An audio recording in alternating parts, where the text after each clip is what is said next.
হ্যাঁ ঠিকই, আর 5 জনের মতো আমি আমার ড্রিম লাইফটা এখনও অ্যাচিভ করতে পারিনি, বাট ওই দিন এই বাচ্চা মেয়েটির স্মাইলটি কিন্তু আমি ঠিক অ্যাচিভ করেছিলাম, আর এটি আমার কাছে একটা ব্লেসিং এর চেয়ে কম কিছু নয়। So hi everyone, Arnabi from this side. আর আমি প্রথমেই আমার মিষ্টি মিষ্টি অডিয়েন্সগুলোকে সরি বলতে চাই, কারণ আমি এতদিন পরে আবার একটা ভিডিও পোস্ট করছি। যারা আমার একদম লয়াল ফলোয়ার্স তারা নিশ্চয়ই আমার ভিডিওর আশায় বসে থাকো। আই এম সো সরি, কারণ আমার এক্সাম থাকার কারণে আমি একটু ব্রেক নিয়েছিলাম, বাট ডোন্ট ওয়ারি, এবার থেকে আমি একটু কনসিস্টেন্ট থাকার চেষ্টা করবো আমার সোশ্যাল লাইফে। তো চলো এবার টপিকে আসা যাক। ওই দিন আমি আর আমার কিছু ফ্রেন্ডসরা একটু বেরিয়েছিলাম, বহুদিন পরে বেরিয়েছিলাম। প্রথমে আমরা দুজন ভেবেছিলাম যাব, তারপরে আরো অনেকজন এসেছিল, তো বেশ মজা হয়েছিল। তো ওই দিন না আমরা বসিরহাটে একটা নতুন পিৎজা ট্রাই করেছিলাম, যেটা হলো খুল্লাট পিৎজা, মানে মাটির খুলিতে করে ওটা সার্ভ করা হয়, are lots of cheese, chicken, and ওটা খেতে মোটামুটি বেশ ভালোই ছিল। দেন ওখান থেকে একটা পার্কে ঢুকেছিলাম, যেটা বসিরহাটের খুব একটা ফেমাস পার্ক।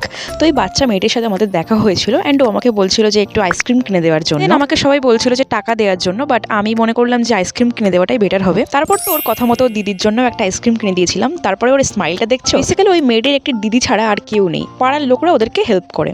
তো এরকম মানুষদেরকে যদি আমরাই হেল্প না করি তাহলে আর কি করে হবে। দেন দেখলাম খুব একটা রাতও হয়নি, জাস্ট সন্ধ্যা হয়েছে। তো আমাদের বাড়ি যেতে ইচ্ছাও করছিল না, তাই ভাবলাম যে একটা ক্যাফেতে যাই। তো আমরা সবাই চলে গেছিলাম বসিরহাটের একটা ফেমাস ক্যাফে, অরুণস ক্যাফেতে। আর যেখানে তো গিয়েই ফার্স্টে আমরা চা অর্ডার করেছিলাম, যেটা না করলেই নয়। দেন এখানে আমাদের অর্ডারস গুলোও চলে এসেছে, যেটা ছিল chicken pakora and french fries. আর ওখানকার চিকেন পকোড়াটা খেতে সত্যি দারুণ ছিল, বাট ফ্রেঞ্চ ফ্রাইসটা আমাদেরকে ডিসঅ্যাপয়েন্টেড করেছিল।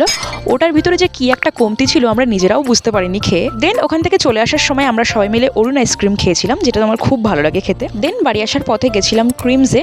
বাড়িতে মা, বোন, বাবা সবাই আছে, তো ভাবলাম সবার সন্ধ্যেবেলার স্ন্যাক্সটা নিয়ে যাই। আমি যখনই বাইরে যাই আমি সবার জন্য কিছু না কিছু নিয়ে যাই। দেন কিছুক্ষণ ওয়েট করার পর ওরা আমার পার্সেলটা দিল। দেন মা আমাকে ফোনে বললো যে বাড়ি আসার পথে 2 প্যাকেট মটন নিয়ে যেতে, মায়ের খুব খেতে ইচ্ছা করছে, তো সেটাই নিলাম। So yeah that's it. ভিডিওটি ভালো লাগলে লাইক শেয়ার সাবস্ক্রাইব করতে ভুলো না। নেক্সট ভিডিও দেখা হবে, বাই।